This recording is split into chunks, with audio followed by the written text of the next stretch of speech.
Bien, bonjour à tous, merci d'être venus. Le plus souvent, quand nous vous présentons un orateur, c'est nous qui l'avons sollicité, et donc qui l'avons trouvé, et donc qui l'avons cherché. Et c'est un vrai travail que Jean-Claude, Thomas et moi avons plaisir à faire, mais qui nous prend du temps. Eh bien, il se trouve que ce soir, exceptionnellement, c'est un travail que nous n'avons pas eu à faire, puisque, et c'est une chose assez rare dans l'histoire de l'Institut Diderot, cette fois, c'est l'orateur qui nous a sollicité, ou plutôt, c'est l'AFBV, c'est-à-dire l'Association française des biotechnologies végétales, qui nous a proposé un entretien exploratoire, comme on dit, en l'occurrence un déjeuner dans nos locaux. Et nous avons trouvé que ce sujet des biotechnologies végétales, c'est-à-dire concrètement des OGM, méritait que nous en parlions. Non pas du tout que l'Institut Diderot ait une position particulière sur la question. Moi, en tout cas, je n'en ai aucune. Mais je me disais, en venant, que si un Gustave Flaubert d'aujourd'hui devait écrire un dictionnaire des idées reçues, l'article OGM serait très simple, ça tiendrait en une phrase, OGM, : être contre. Parce que c'est vrai que, me semble-t-il, une grosse majorité de nos concitoyens sont contre. Moi, je ne suis ni pour ni contre pour une raison très simple, c'est que je n'y connais rien. Mais du coup, je m'étonne un peu de cette très grande masse de gens qui sont contre, alors que d'évidence, ils ne s'y connaissent pas davantage que moi. Bref, il nous a paru opportun de répondre positivement à la proposition de l'AFBV et nous remercions son président, Georges Freycinet, d'avoir bien voulu nous présenter quelques réflexions sur le sujet.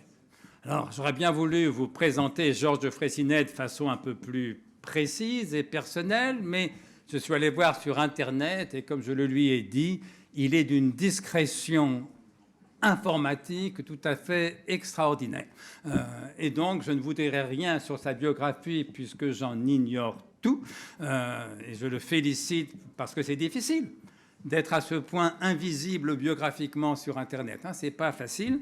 Mais je le remercie d'autant plus, connaissant maintenant son extrême humilité, d'avoir bien voulu nous parler du sujet suivant: insécurité alimentaire et changement climatique, les solutions apportées par les biotechnologies végétales. Je rappelle tout de même, et ça c'est marqué sur l'invitation que vous avez reçue, que Georges Freycinet est président de l'Association française des biotechnologies végétales, qu'il a été enseignant-chercheur pendant 20 ans en France et en Amérique du Nord, puis chez Rhône Poulenc, Aventis et Bayer, et enfin chez Limagrin. C'est donc un spécialiste des biotechnologies végétales. Je le remercie de nous présenter ses réflexions. Georges Freycinet, la parole est à vous pour 45 minutes. Bonsoir. Effectivement, on a un peu sollicité l'Institut Diderot de savoir si on pouvait parler de biotechnologie végétale. Beaucoup de gens en parlent. On en parle souvent sans nécessairement savoir tous les bénéfices que ça peut apporter. Donc peut-être avant de commencer, je voudrais remercier messieurs Jean-Claude Seyss, André Comte-Sponville et Thomas Bourgeois de nous avoir donné l'opportunité de cette présentation. Et je vais essayer de vous montrer comment les biotechnologies végétales peuvent nous aider dans la sécurité alimentaire dans la période où on est d'incertitude par rapport à cette sécurité et surtout d'incertitude par rapport au changement climatique. Donc, comme cela a été indiqué, je préside actuellement l'Association française de biotechnologie végétale. Et si vous, alors je ne sais pas si on appuie dessus, j'ai le premier. Et vous avez le site qui apparaît là. Donc, si vous voulez plus d'informations, vous pouvez aller sur le site. Sinon, vous avez 3 personnes qui sont administrateurs de la FBV. Donc, vous avez Madame Yvette Daté, Gilles Cressman et Éric Devron. vous pourrez leur poser des questions. Donc un de nos objectifs, c'est justement de donner des informations sur les biotechnologies végétales. Ce que je voudrais dire quand même, c'est que bien que la présentation fasse état de discussion au sein de la FBV, je voudrais signaler que tout ce que je dirai ce soir, j'en porte la pleine responsabilité des commentaires que je fais et des recommandations qui seront présentées. Je vais essayer de ne pas être trop technique, même si j'ai quand même la chance que la pandémie est passée par là et que les ARN messagers et le PCR, c'est quelque chose que vous connaissez tous. Et peut-être que vous avez eu un test PCR aujourd'hui. Mais il faut savoir que les PCR font partie des biotechnologies végétales. Donc je vais faire une courte introduction. Ensuite, on verra rapidement les impacts des changements climatiques par rapport à l'agriculture. Comme ce qu'est l'amélioration des plantes, c'est-à-dire ce qu'est la sélection des plantes cultivées qu'on appelle des variétés. Les biotechnologies végétales, qu'est-ce qu'elles rendent comme service au niveau de la sélection végétale? C'est vrai qu'on parle beaucoup des OGM, mais les biotechnologies végétales, ce n'est pas que les OGM. Le rôle de la transgénèse, c'est-à-dire les OGM, donc organismes génétiquement modifiés. Personnellement, je préfère utiliser plantes génétiquement modifiées dans l'amélioration des cultures. Le rôle de l'édition génomique, alors vous avez peut-être jamais entendu ce terme, vous avez peut-être entendu parler de NBT ou NGT, mais je vous expliquerai ce que c'est. Et puis on terminera par quelques conclusions et perspectives. Donc, contrairement à ce qu'on pouvait penser, les récents événements ont montré que nous avions quelques faiblesses dans nos approvisionnements en denrées alimentaires. Et pour la France, je voudrais citer juste deux exemples. Bon, vous savez qu'on a eu des problèmes pour avoir trouvé de la moutarde et de l'huile de tournesol. Alors, c'est un peu anecdotique, mais il faut savoir que dans d'autres pays, c'est un petit peu plus important et qu'avec le conflit en Ukraine, cela pose un certain nombre de problèmes pour les approvisionnements en céréales, en particulier dans le Moyen-Orient et en Afrique. Alors, à quoi sont dues ces faiblesses? Ces faiblesses, elles sont en partie dues au parcours complexe de la semence que l'on plante au champ jusqu'à votre assiette. Et je ne sais pas, une tomate, par exemple, c'est parti d'une semence. Sans vouloir être exhaustif, quels sont les principaux points critiques le long de cette chaîne? Alors, la première chose, c'est qu'il vous faut une semence de qualité.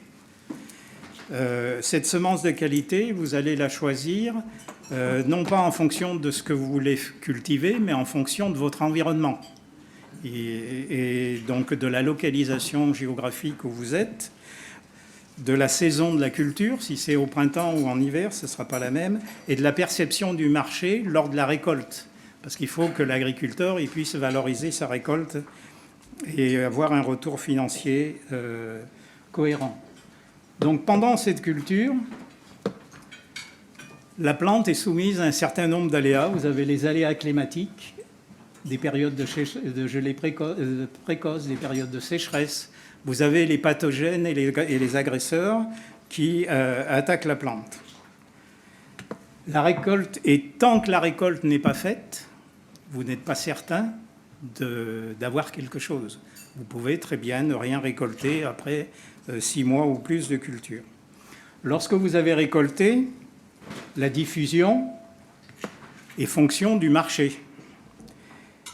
Et le marché local, le marché national, mais aussi le marché à l'exportation. Et pour de nombreuses cultures, le marché maintenant est mondial et le couple offre-demande joue un rôle important dans la diffusion de cette récolte et dans sa valorisation. La nécessité des importations. La France ne produit pas tout ce qu'elle a besoin au niveau de son alimentation. Alors ceci peut paraître évident pour le café ou le cacao. Cela est un peu moins quand on parle de l'alimentation animale où on est obligé d'importer des quantités importantes de soja. Alors on compense ces importations par des exportations.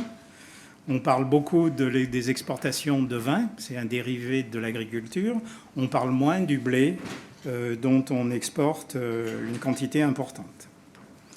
Tout ça pour dire que la sécurité alimentaire, c'est un équilibre difficile entre les productions nationales et les importations. Il faut produire au maximum au niveau national, bien évidemment, en quantité, en qualité, mais aussi en diversité. Et il faut compléter par des importations dont vous espérez pouvoir contrôler au maximum les possibilités. La production au niveau national, elle est conditionnée par l'environnement climatique, c'est évident, mais elle est conditionnée aussi par les contraintes qui sont imposées à l'agriculteur, et en particulier les contraintes réglementaires qu'on impose à l'agriculteur. Elles sont aussi fonction de la concurrence qui peut se passer au niveau mondial. Et les importations sont dépendantes, elles, du pays d'exportation. C'est clair que si un pays a une mauvaise année, les importations vont être limitées. C'est clair qu'il y a un certain nombre de pays, compte tenu de la situation, par exemple, qui décident de ne plus exporter, et que tous ces phénomènes font que cette sécurité est quand même pas toujours aussi évidente que beaucoup le pensent. Un élément important, c'est que la population mondiale continue à croître pour atteindre environ 10 milliards d'habitants en 2050, alors que les surfaces cultivables vont au mieux rester constantes. Donc ceci veut dire qu'il faut augmenter la production au niveau mondial. C'est indispensable pour couvrir les besoins. Et l'arrêt du gaspillage, par exemple, dont on parle beaucoup, ou du changement d'alimentation, dont on parle aussi, ne sera certainement pas suffisant. Cette augmentation est indispensable, même au niveau français et européen, en particulier si on veut renforcer notre autosuffisance et devenir moins dépendant des importations. Devant ce constat, beaucoup s'accordent pour dire qu'il faut produire plus et mieux, en qualité, en quantité, mais prendre en compte les contraintes environnementales qui sont liées au changement climatique et à la nécessité de réduire l'utilisation des intrants, en particulier les produits phytosanitaires, l'engrais et l'eau. Il faut aussi tenir compte des demandes et des contraintes qui viennent des politiques, des consommateurs, des industriels de l'agroalimentaire.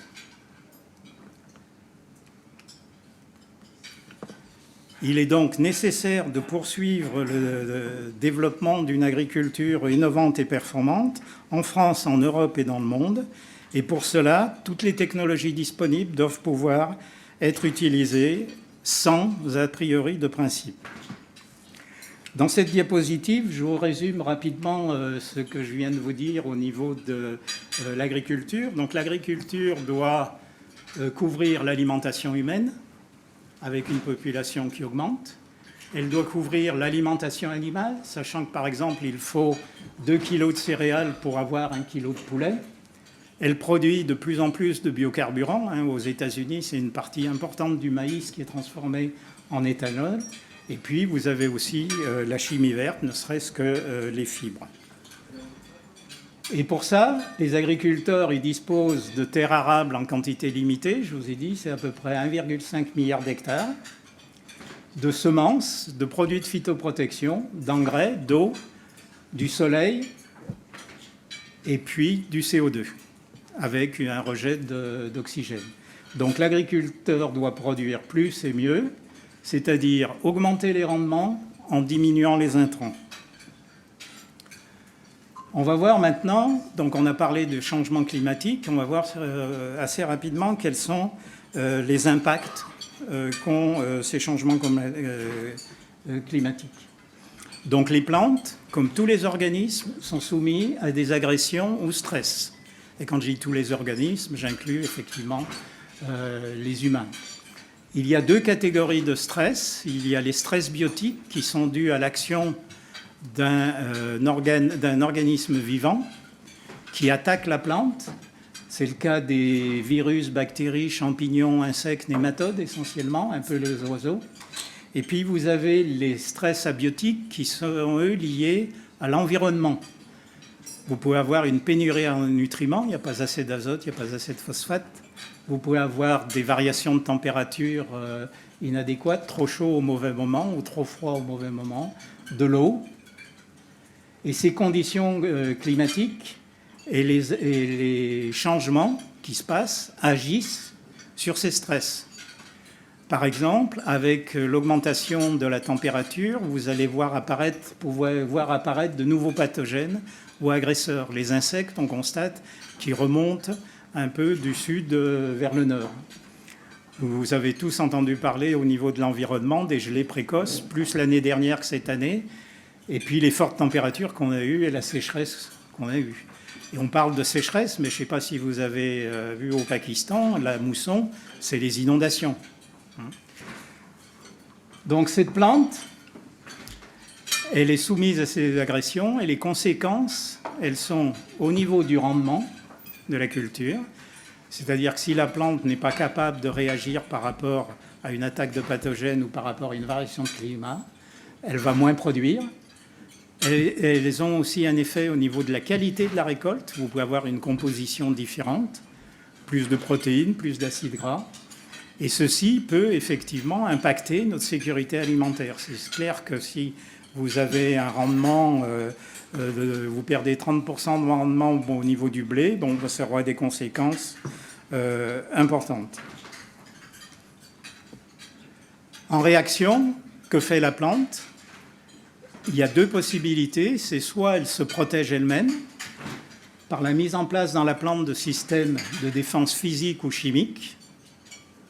Alors physique, c'est une barrière au niveau de la paroi. Chimique, c'est les produits qu'elle fabrique. Ou bien elle est protégée par une intervention externe, par les bonnes pratiques culturelles, par des traitements de phytoprotection chimique ou biologique. Et ces deux systèmes-là, être protégé et se protéger, sont des moyens complémentaires. Et que vous ne pouvez pas en enlever un s'il n'y a pas le remplacement. Vous ne pouvez pas supprimer l'utilisation d'un produit de phytoprotection si vous n'avez pas une variété qui est résistante aux pathogènes considérés. Donc il faut bien faire attention à la manière. La plante, si elle n'est pas protégée et si on ne la protège pas, si elle ne se protège pas, si on ne la protège pas, vous n'aurez pas de récolte.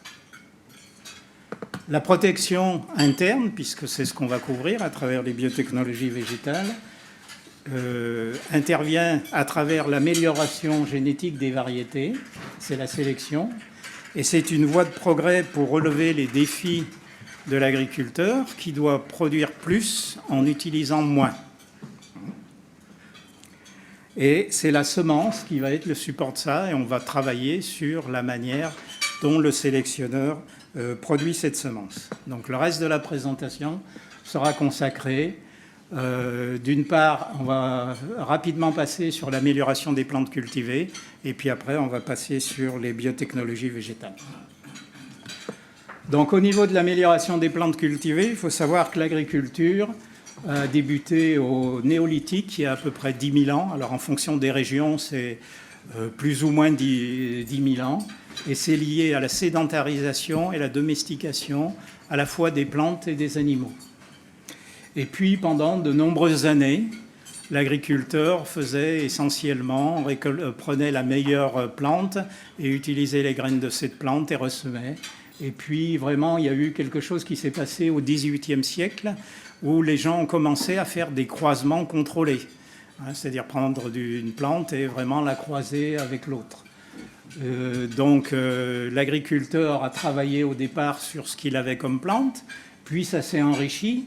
Il a travaillé sur les espèces sauvages, il a travaillé sur les variétés traditionnelles, il a trouvé des mutants, et tout ça constitue ce qu'il appelle ses ressources génétiques.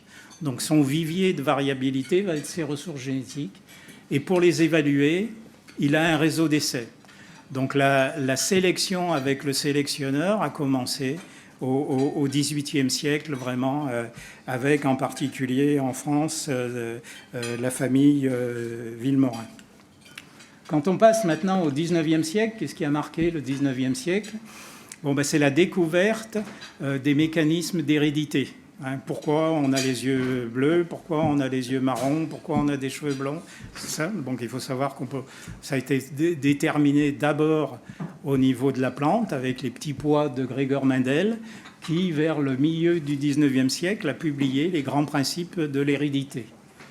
En parallèle, les gens ont commencé à isoler un peu ce qui existait dans les organismes et on a commencé à mettre en évidence l'ADN, qui est le support génétique de cette hérédité.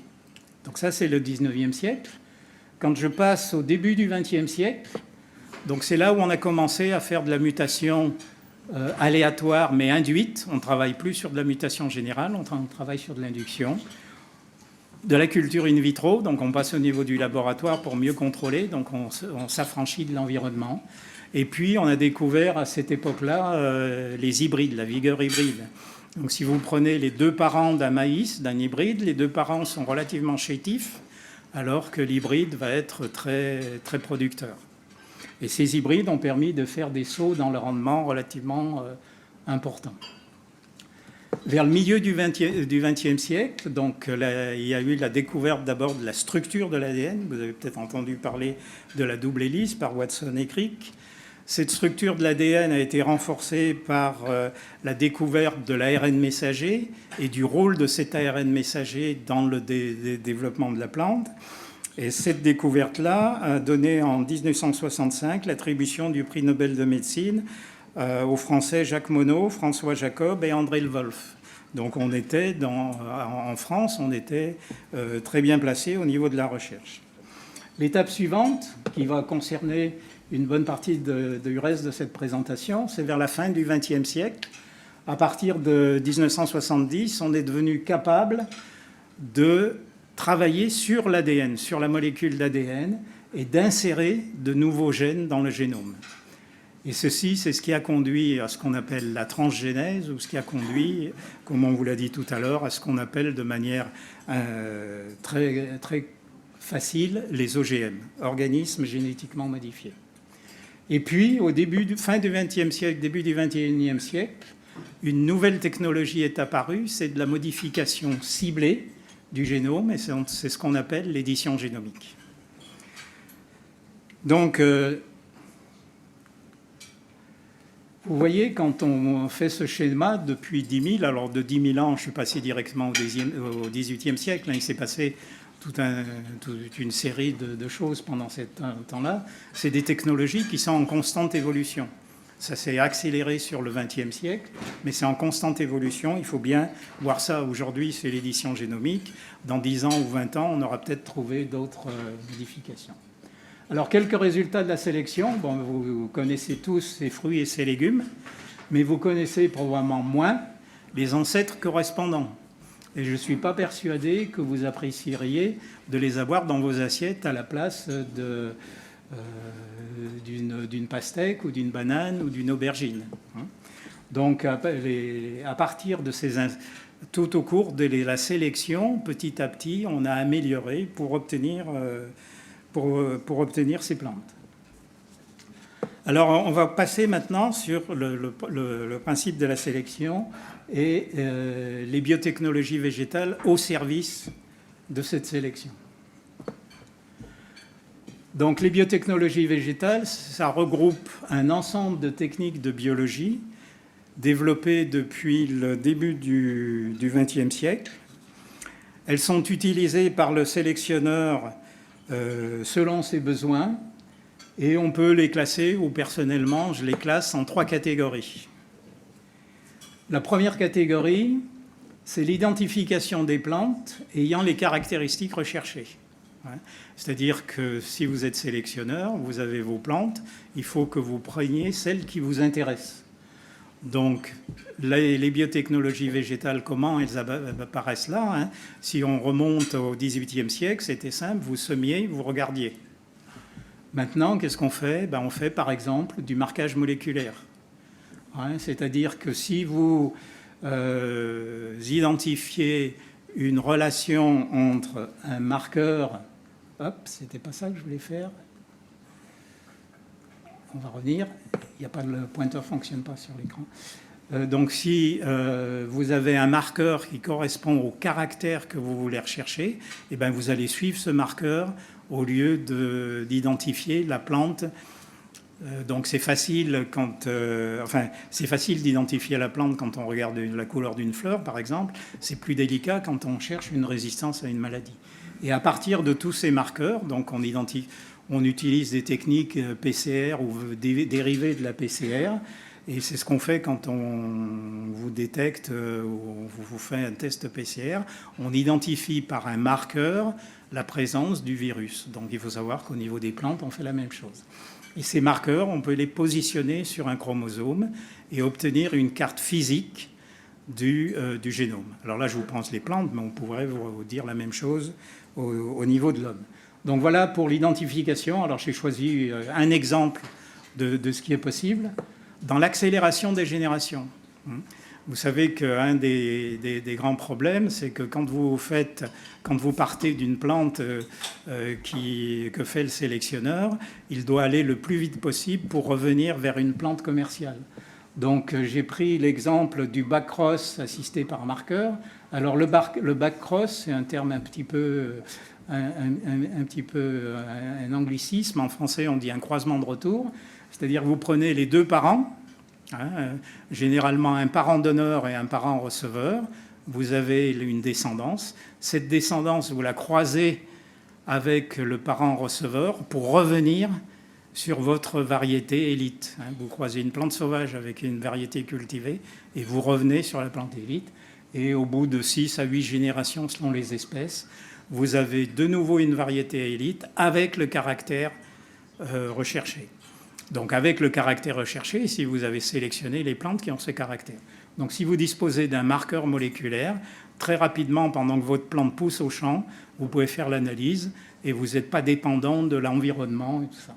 Et au lieu de faire 6 à 8 backcross, vous pouvez en faire de 2 à 4 seulement. Donc vous gagnez pratiquement 2 ans de sélection.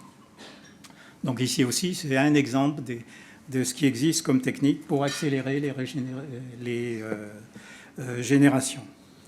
La troisième catégorie, c'est ce que j'appelle l'augmentation de la variabilité génétique. Donc au début, quand le sélectionneur démarre un programme de sélection, il doit déterminer le nouveau caractère qu'il veut introduire. Par exemple, il veut une résistance à un nouveau virus qui vient d'apparaître. Donc qu'est-ce qu'il fait? Il prend ses ressources génétiques, il regarde dans ses ressources génétiques s'il a des plantes qui résistent à ce caractère recherché. Et s'il identifie dans ses ressources génétiques une plante qui a ce caractère, eh bien, il va faire ce que je vous ai décrit tout à l'heure. C'est-à-dire qu'il va croiser sa plante résistante qu'il vient d'identifier avec la variété élite. Et puis, à partir des cycles de rétrocroisement, de backcross, il va revenir à une variété élite qui a conservé ce caractère de résistance. Donc ça, c'est dans le cas où c'est présent dans ses ressources génétiques. Il faut que les ressources génétiques, c'est les plantes qu'il peut croiser par reproduction sexuée entre elles. Donc il ne peut pas croiser, par exemple, un piment et une tomate. Ça ne se croise pas. Donc si le caractère n'est pas présent, si le caractère n'est pas présent dans ses ressources génétiques, justement, les biotechnologies végétales vont lui permettre d'augmenter cette variabilité génétique. Alors, la première technique d'augmentation de cette variabilité génétique, c'est les techniques qui ont été mises au point à partir du début, dans les premières années du XXe siècle, qui sont les techniques de mutagénèse. Donc, vous prenez votre plante, vous la soumettez à un agent mutagène, soit un traitement chimique, soit une radiation, et vous avez une descendance. Alors il ne faut pas trop mettre, il ne faut pas la tuer, il faut qu'elle produise toujours des graines quand même. Donc et vous avez une population, et vous analysez cette population pour voir si elle a récupéré un caractère qui vous intéresse. Une fois que vous avez récupéré cette plante-là, eh ben, on est reparti. Vous croisez avec la variété élite, vous faites des backcross et tout ça. Donc ça, c'est la mutagénèse. Et il y a un certain nombre de plantes mutantes qui sont commercialisées depuis les années 1950, essentiellement depuis cette période-là. Donc, comme je vous ai dit tout à l'heure, il y a 2 technologies qui sont apparues à partir des années 70, c'est la transgénèse et l'édition génomique. Donc, que ce soit la transgénèse ou l'édition génomique, on va voir en détail, dans les deux cas, il va avoir une plante qui va avoir le nouveau caractère, mais il faudra toujours qui reviennent sur ces croisements et qui reviennent à sa variété élite, parce qu'il y a très peu de chances qu'il puisse faire de la transgénèse ou de l'édition génomique sur la variété cultivée. Et puis c'est pas intéressant parce que sur une espèce donnée, vous avez un nombre de variétés inconcevable. Donc il faut que vous puissiez faire ça. Alors le rôle de la transgénèse dans l'amélioration des plantes. La transgénèse, donc, elle a été mise au point au départ sur les bactéries. Elle a été découverte dans les années 70. On a pu couper l'ADN et le réparer. Et au cours de la réparation, vous lui insérez le gène qui vous donne le caractère recherché. Et donc ça a été fait d'abord sur les bactéries, et que ce soit aux États-Unis ou en Europe, les chercheurs ont travaillé pour les adapter sur les plantes, sur les animaux, et pour faire de la thérapie génique chez l'homme. Donc cette technologie de transgénèse, c'est d'abord un outil pour identifier la fonction des gènes, parce que vous mettez un gène nouveau dans une plante et vous regardez le caractère qu'il apporte, donc vous trouvez la fonction de ce gène. Et puis c'est aussi un moyen de faire des variétés avec des nouveaux caractères. Et vous allez voir comment. Donc c'est très simple. Vous prenez un gène que vous avez caractérisé, donc vous savez qu'il doit vous donner le caractère. Par exemple, il doit vous donner une résistance à un insecte. Vous mettez ça dans une bactérie pathogène des plantes, un agrobactérium, qui a la propriété naturellement de transférer de l'ADN dans le génome de la plante. Et puis, vous régénérez vos plantes et vous arrivez à des plantes que vous allez évaluer au marché et au champ avant de les mettre sur le marché si elles correspondent à une variété élite ayant le caractère que vous recherchez.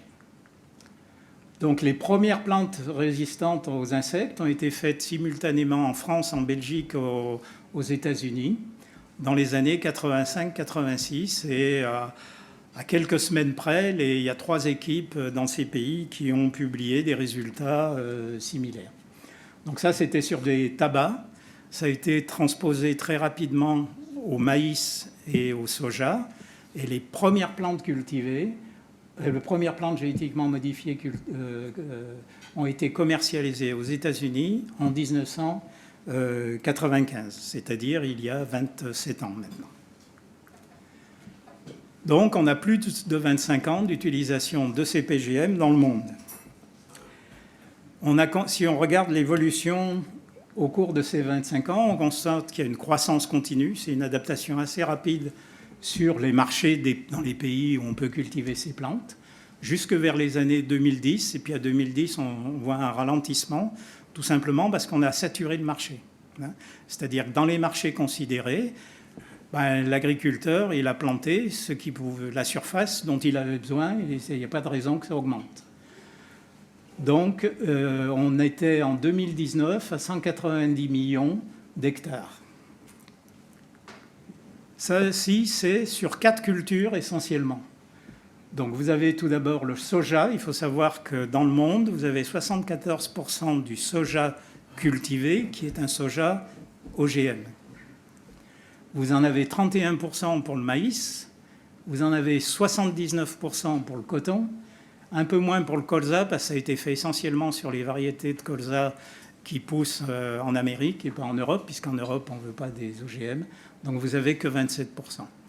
Si on regarde sur l'importance des espèces respectives, le soja représente à peu près 50% des PGM, le maïs une trentaine de %, le coton pratiquement 15%, et puis 5% pour le colza. Donc essentiellement 4 cultures,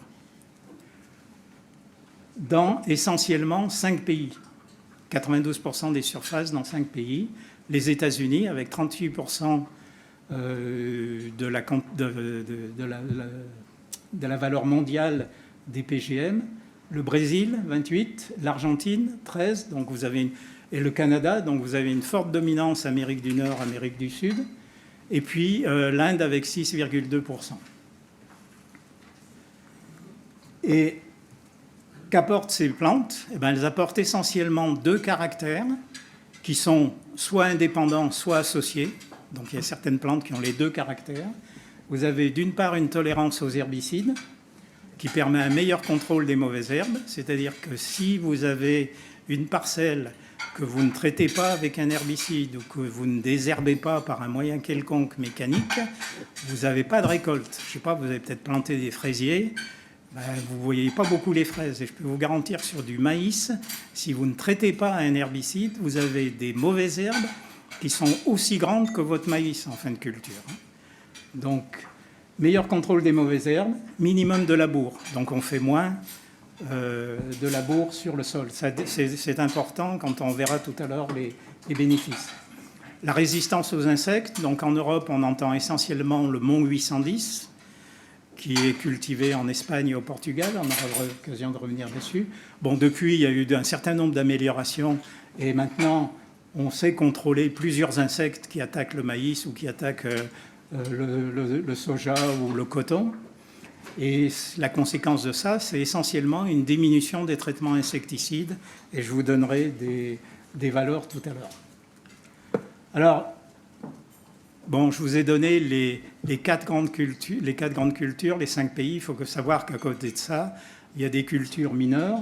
Donc, actuellement, il y a une quinzaine d'espèces qui ont leur équivalent en OGM et qui sont commercialisées. Je parle uniquement des plantes pour lesquelles il existe une version OGM commercialisée.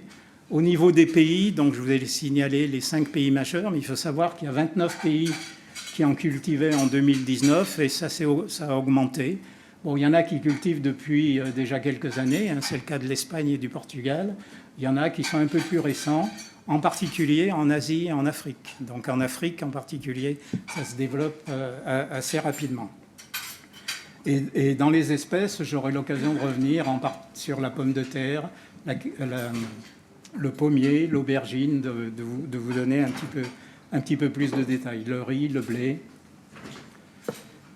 Ce qu'il faut savoir, c'est que s'il y a 29 pays qui cultivent des OGM, il y en a quand même 70 qui en consomment, et que parmi ces 70 pays qui en consomment, vous en avez 27 en Europe, à travers les OGM qui sont importés. Le plus important, comme on l'a vu tout à l'heure, c'est 50% des SOFR, c'est le soja OGM. Alors, je vous ai mentionné les 2 caractères qui dominent, mais il faut savoir qu'il existe d'autres caractères qui sont commercialisés. Donc, il y en a certains qui sont présents depuis longtemps. On n'entend pas beaucoup parler en Europe de la papaye, mais il faut savoir qu'à Hawaï et en de nombreux pays asiatiques, il y a des papayes résistantes aux insectes et que si les Hawaïens peuvent continuer à cultiver de la papaye, c'est grâce à cette plante qui a été rendue résistante au virus. Il y a de la courge. Vous avez d'autres qui sont plus récents, c'est les tolérances à la sécheresse. Il y a le maïs, il y a 5-6 ans, bientôt 10 ans, qu'il y a de la commercialisation aux États-Unis. Plus récemment, il y a le soja, et puis peut-être vous avez entendu parler du blé. Le blé, c'est intéressant à retenir parce que le maïs insecte, c'est peu intéressant pour la France et pour l'Europe. Il n'y a pas beaucoup de surfaces attaquées par les insectes. Par contre, le blé, tolérant à la sécheresse, il faut suivre ça de manière intensive. Il y en a qui apportent un bénéfice plus important et plus direct pour le consommateur. Donc il y a des pommes de terre qui sont commercialisées aux États-Unis, qui ne produisent pas d'acrylamide à la cuisson. Vous savez, lorsque vous faites des frites, qu'elles ont tendance à noircir. Donc il y a un composé qui s'est fait, qui est l'acrylamide. C'est un composé toxique. Donc ils ont fait une version où vous n'avez pas de production d'acrylamide. Cette pomme de terre est en plus résistante au mildiou, qui est un pathogène de la pomme de terre, donc il n'y a plus besoin de la traiter au fongicide. Et enfin, lorsque vous coupez, vous pouvez couper vos pommes de terre le matin et puis faire votre plat l'après-midi, et ce ne sera pas tout noir, elles n'auront pas bruni. Enfin, comme un autre exemple, je prendrai le cas du riz, enrichi en caroténoïdes, et vous avez peut-être entendu parler du riz doré. Donc c'est un riz qui produit de la vitamine A, qui produit des caroténoïdes qui sont transformés en vitamine A dans le corps humain, et les commercialisations ont commencé cette année aux Philippines. Alors la situation en Europe, ce qu'il faut savoir, c'est que dans les années 90, la population était favorable au PGM. Et puis il y a eu différents événements. Et le Mont 810, à son apogée, était cultivé dans 6 pays européens, dont la France. Donc il y avait de la culture de maïs Mont 810 dans le sud de la France. Et pour diverses raisons, il y a eu une opposition qui s'est faite assez soudainement par rapport à ces PGM. Et les opposants ont obtenu l'interdiction de la culture dans la majorité des pays européens. Mais les importations peuvent continuer, heureusement. Sinon, si on arrêtait les importations, je pense que là, on aurait quand même un petit problème. La conséquence du fait qu'on ne fait plus de culture d'OGM en Europe, c'est que les sociétés qui développent des OGM ont décidé de ne plus déposer de dossier. C'est-à-dire qu'on n'a plus accès en Europe aux nouveaux OGM qui sortent, le blé tolérant à la sécheresse, la pomme de terre qui ne produit pas d'acrylamide. Les industriels ont décidé que ce n'est pas la peine de déposer en Europe. Le marché en dehors de l'Europe est suffisant, donc on va se concentrer là-dessus. Alors quelques exemples. Une tomate, par exemple, transgénique, augmentée en rendement. Cette tomate n'est pas commercialisée. Par contre, tout le reste que je vais vous présenter est commercialisé. La tolérance aux herbicides. La tolérance à la sécheresse, vous en avez un qui est atteint par la sécheresse jaune alors que l'autre est bien resté vert. Le Mont 810 pour sa résistance aux insectes, mais il faut savoir que depuis, il y a d'autres générations de maïs qui ont été formées qui sont plus efficaces. Et puis enfin, le riz doré, qu'on appelle donc le riz qui apporte des caroténoïdes. Donc à partir de ces résultats depuis 25 ans de culture des PGM, on peut identifier un certain nombre de bénéfices. Et je les ai regroupés en 4 catégories.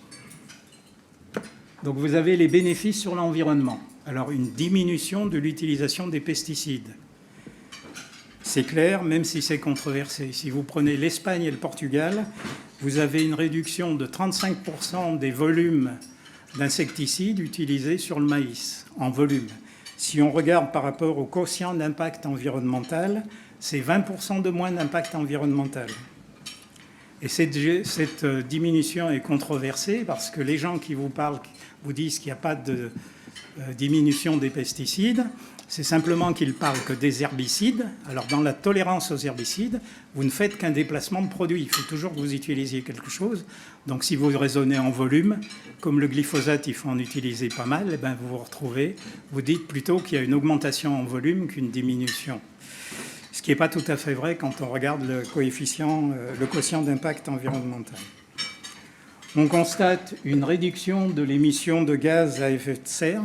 Donc il y a moins de traitement, donc il y a moins de passage dans le champ. Donc vous utilisez moins de gasoil pour faire vos traitements.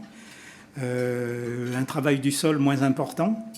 Donc vous gardez, vous séquestrez mieux le CO2 qui a été accumulé par les plantes. Aussi bizarre que ça puisse paraître, il y a une augmentation de la biodiversité. C'est-à-dire comme vous avez une diminution des traitements insecticides, vous ne tuez pas les insectes non cibles. Quand on traite un insecticide, on tue un peu plus large que ceux qu'on veut tuer. Donc vous avez une augmentation de la biodiversité. Vous avez une augmentation de la productivité. Donc cette augmentation, elle est plus importante pour les plantes tolérantes, résistantes aux insectes. C'est par exemple plus 25% d'augmentation de rendement, en particulier sur le coton. C'est plus faible pour la tolérance aux herbicides, ça tourne plutôt en dessous des 10%. Elle est plus forte dans les pays en développement qui avaient des rendements plus faibles que ce qu'on peut toucher. Et elle est très variable selon les conditions locales. C'est-à-dire que si votre phénomène limitant n'était pas une attaque d'insectes, vous mettez une plante résistante aux insectes, ça n'a pas d'impact. Il y a des bénéfices pour les agriculteurs. Et c'est une des raisons essentielles du développement de ces PGM en Amérique du Nord et en Amérique du Sud, c'est le bénéfice pour les agriculteurs. Puisqu'il faut savoir que c'est essentiellement du maïs et du soja qui sert à l'alimentation animale. Donc le consommateur n'a pas un effet direct. Le bénéfice financier, en 2018, c'est 19 milliards de dollars américains. l'agriculteur a de meilleures conditions de travail, puisqu'il a moins souvent à aller dans son champ. Et pour les petits agriculteurs dans des pays en développement, c'est une situation économique améliorée, il a une garantie meilleure sur sa récolte, une meilleure santé, parce que lorsqu'il traite aux insecticides, il n'est pas nécessairement aussi bien protégé qu'en Europe, et un accès à la nourriture garantie pour sa famille. C'est des bénéfices pour les consommateurs. Donc vous avez les bénéfices directs, c'est moins de risques de résidus d'insecticides dans les récoltes, pour les PGM qui sont résistantes aux insectes et aux virus. C'est moins de risques de mycotoxines fabriquées par les champignons. Les champignons attaquent moins les plantes résistantes aux insectes parce qu'il y a moins d'attaques d'insectes. C'est de la qualité. Je vous ai mentionné le brunissement, l'acrylamide, l'apport de caroténoïdes. Et puis vous avez des bénéfices indirects pour le consommateur sur l'environnement, puisqu'on utilise moins d'insecticides, et la biodiversité. Donc la question que l'on peut se poser, c'est est-ce que les consommateurs européens... donc peut-être avant de passer à cette question, je vais traiter des bénéfices en Europe. Donc ça va aller relativement vite, parce que compte tenu de la décision d'interdire de fait la culture des PGM dans de nombreux États membres, les bénéfices pour l'Europe sont limités. Pour l'environnement, c'est uniquement en Espagne et au Portugal, là où on cultive du maïs résistant aux insectes. Pour les agriculteurs, c'est uniquement les agriculteurs espagnols et les agriculteurs portugais. Les agriculteurs français qui sont du mauvais côté des Pyrénées, ils ne bénéficient pas de ces PGM. Il faut noter que c'est non seulement des bénéfices qui manquent, mais c'est aussi des reculs importants. Par exemple, la Roumanie, qui était exportatrice de soja avant de rejoindre l'Union européenne, est devenue importatrice de soja parce que lorsqu'elle a rejoint l'Europe, elle a décidé d'arrêter la culture du soja OGM. Le cotonnier, qui était cultivé en Espagne, la culture n'est plus compétitive par rapport au coton résistant aux insectes, donc la culture du cotonnier en Espagne a complètement disparu. Il reste quelques productions de semences bio. Au niveau des consommateurs, vous avez deux aspects, même s'ils sont limités à travers le bénéfice à travers les importations. Ce qu'on importe, il y a moins de risques par rapport aux contaminations d'insecticides, par exemple. La question qu'on peut se poser, c'est est-ce que les consommateurs vont pouvoir bénéficier des PGM plus récents, le brunissement, l'acrylamide.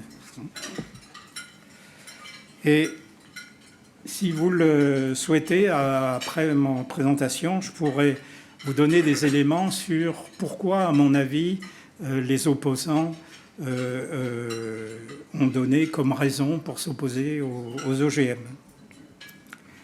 Pour terminer, je vais terminer par l'édition génomique. Donc l'édition génomique, comme je vous ai dit, c'est des techniques pour modifier un gène présent dans la plante. On ne fait pas d'introduction de nouveaux gènes, on modifie un gène présent et lui donner de nouvelles possibilités. Certains d'entre vous ont peut-être entendu parler de CRISPR, qui est une des technologies qui a été mise au point récemment pour faire cette édition génomique. Technologie qui a valu en 2020 l'attribution du prix Nobel à Emmanuelle Charpentier, qui est une Française mais qui travaille en Allemagne, et Jennifer Doudna.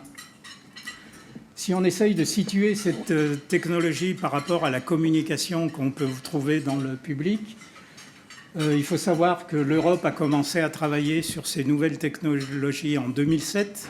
Il y a eu des premiers groupes de travail qui se sont formés et qui parlaient à l'époque de NBT, nouvelle technique, New Breeding Technique, nouvelle technique de sélection. La Commission a changé le sigle et a dit maintenant c'est des NGT, nouvelles techniques génomiques, puisqu'on fait une intervention sur le génome. On parle aussi de mutagénèse ciblée. Donc tout ça, c'est une partie de l'édition génomique. Et pour les opposants, c'est ce qu'ils appellent les nouveaux OGM. Si vous entendez parler des nouveaux OGM, ça fait référence en général à ça. Si vous entendez parler des OGM cachés, je vous en parlerai après pendant la discussion, c'est une autre catégorie. Alors, L'édition génomique, c'est comme la transgénèse. C'est un outil pour la recherche, pour l'identification de la fonction des gènes. Vous modifiez un gène, vous regardez la fonction qui a été changée. C'est aussi une possibilité de faire de nouveaux produits. De manière très simple, qu'est-ce que c'est? C'est une technologie qui a été mise au point à partir des travaux sur les bactéries, sur la manière dont les bactéries se défendent des virus, des attaques virales. Donc, ils ont adapté ça pour pouvoir l'utiliser à la fois chez les bactéries, mais pour pouvoir aussi l'utiliser sur les plantes, sur les animaux, et pouvoir faire de la thérapie génique. Il faut savoir qu'il y a plusieurs essais cliniques de thérapie génique avec de l'édition génomique, en particulier dans la maladie du sang, là où vous avez des hématies qui sont altérées. Donc le principe, il est simple, c'est une nucléase, c'est-à-dire qu'elle va couper l'ADN. On parle de ciseaux moléculaires, vous pouvez aussi trouver ce terme. Donc vous coupez l'ADN, après la cellule, elle a des mécanismes pour réparer, c'est-à-dire qu'en permanence, notre ADN, il est coupé et elle répare, dans la majorité des cas, elle répare. Et au cours de cette réparation, on peut modifier la zone qui a été au niveau de la coupure. Et donc à partir de ça, vous pouvez avoir une nouvelle propriété pour la plante en fonction de la modification qui a eu lieu. Alors c'est une technologie complémentaire, ça ne veut pas dire que c'est la technologie pour faire de la sélection ou de la variabilité génétique. Les ressources génétiques sont toujours aussi importantes qu'avant. C'est plus rapide, puisque au lieu de faire un croisement et puis toute une série de back-cross, et bien tout ça, et puis souvent ça ne marche pas parce qu'il y a des caractères que vous emmenez et que vous ne voulez pas. Bon, en général, on peut passer que le sélectionneur, dans cette phase-là, il va gagner à peu près la moitié de son temps, c'est-à-dire entre 3 et 4 ans. Au lieu d'avoir une dizaine d'années, il aura un petit peu moins. Alors, qu'est-ce qui est fait? Donc, il faut savoir que tous ces exemples rentrent en grande partie dans ce qu'on parle par rapport aux agressions, que ce soit les agressions biotiques, abiotiques, ou que ce soit le rendement de la plante. Alors, qu'est-ce qui a été fait? Vous avez des exemples qui existent pour chacune des catégories. Je ne vais pas aller si loin que ça quand même. Donc, tout d'abord, les stress abiotiques, donc c'est l'environnement, la sécheresse, la température, l'inondation. Et j'ai mis un exemple sur la salinité des riz qui résistent au sel. Il faut savoir qu'il y a beaucoup de cultures en bord de mer où il y a des problèmes de culture de riz parce que l'eau est salée. Le rendement, donc il y a des maïs qui ont été produits. Donc au lieu d'avoir 14 rangées de grains, vous en avez 16. Donc vous pouvez faire le calcul de pourcentage d'augmentation du rendement. L'efficacité de l'azote, vous utilisez moins d'engrais. L'architecture de la tige, des feuilles, des racines. Je vous ai mis un exemple d'une plante de tomates que vous pouvez cultiver sur votre balcon. Si vous avez cultivé des tomates sur votre balcon, vous n'avez sûrement jamais eu autant de tomates que ça. Stress biotique, virus, bactéries, champignons, insectes, nématodes. Il y a des exemples qui existent pour chacun des cas. Je vous ai pris le cas d'une tomate résistante à un virus. Quelque chose qui est commercialisé, un produit commercial au Japon, c'est une tomate qui s'appelle Siciliane rouge et qui est riche en GABA. Le GABA, c'est une molécule qui agit au niveau du contrôle cardiovasculaire. Vous pouvez acheter des pots de GABA sur Google. Dans l'avenir, vous pourrez acheter des tomates qui vous apporteront le GABA. Donc au niveau de la qualité, on peut jouer sur le goût, la composition, les vitamines. Au niveau de la santé, il y a deux ou trois équipes qui travaillent pour réduire la quantité de gluten dans le blé pour les gens qui sont atteints de la maladie cœliaque. Et donc s'il n'y a plus de gluten et que vous arriviez toujours à faire du pain, parce qu'il joue un rôle important, vous avez une possibilité. Alors, une fois qu'on a vu ce nombre d'exemples, on se dit pourquoi on ne les trouve pas sur le marché? Tout simplement parce que la situation réglementaire n'est pas claire dans un certain nombre de pays, dont l'Europe, enfin, où elle est claire, mais c'est pas commercialisable, ou bien elle est en cours de se mettre en place dans les pays. Donc, quelle est cette situation réglementaire en Europe? Donc, il faut savoir qu'il y avait des groupes qui travaillaient depuis 2007, et puis, tout d'un coup, en 2018, la Cour de justice de l'Union européenne a considéré que les organismes issus de l'édition génomique étaient soumis aux réglementations OGM et ne bénéficiaient pas de l'exclusion qui est prévu. Il y a un certain nombre d'exclusions dans la directive qui fait que certaines plantes ne sont pas soumises à la législation. Donc le Conseil de l'Europe a demandé à la Commission d'analyser les conséquences de cette décision. Elle a publié son étude donc, sur le NGT, puisque c'est comme ça qu'elle appelle cette édition génomique. En 2021, elle a proposé de lancer une action politique sur les plantes dérivées de la mutagénèse ciblée et de la cisgénèse chez les plantes, impliquant la réalisation d'une analyse d'impact. Je dis chez les plantes parce qu'elle considère, elle ne fait pas cette action pour la partie animale où ils sont un petit peu plus en retard au niveau technique. Depuis, la Commission a procédé à un certain nombre d'enquêtes, dont une enquête publique qui s'est terminée le 22 juillet de cette année. Et elle doit publier son analyse d'impact au deuxième trimestre 2023 avec éventuellement une proposition de réglementation. Et puis après, on suivra le chemin et on en est, si tout se passe bien, en 2025, on aura peut-être quelque chose. Alors au niveau de la FBV, on a réfléchi à la situation. On s'est dit, il y a 4 possibilités. Le statu quo. Donc si on reste là-dessus, on n'a probablement pas de plantes éditées ou cisgéniques cultivées en Europe. On sera dans la même situation que les OGM. Donc perte de compétitivité des acteurs de la filière, je vous expliquerai pourquoi tout à l'heure. Et alors la gestion des importations, s'il y a des pays qui ont des législations qui permettent, on ne saura pas trop comment gérer ça. Changer la législation, c'est-à-dire modifier la définition d'un OGM, par exemple dire que les plantes sans ADN étranger ne sont pas des OGM, c'est un long processus sans garantie de succès et qui n'est pas qu'on ne recommande pas. On maintient la législation, mais avec de la flexibilité. C'est ce que propose l'EFSA, en disant en fonction de la nature du produit, je fais des études de risque adaptées, alors qu'actuellement, on fait toutes les études de risque possibles et imaginables, quel que soit le produit. L'inconvénient, c'est que si on ne modifie pas les systèmes de décision, on sera dans la même situation qu'avec le statu quo.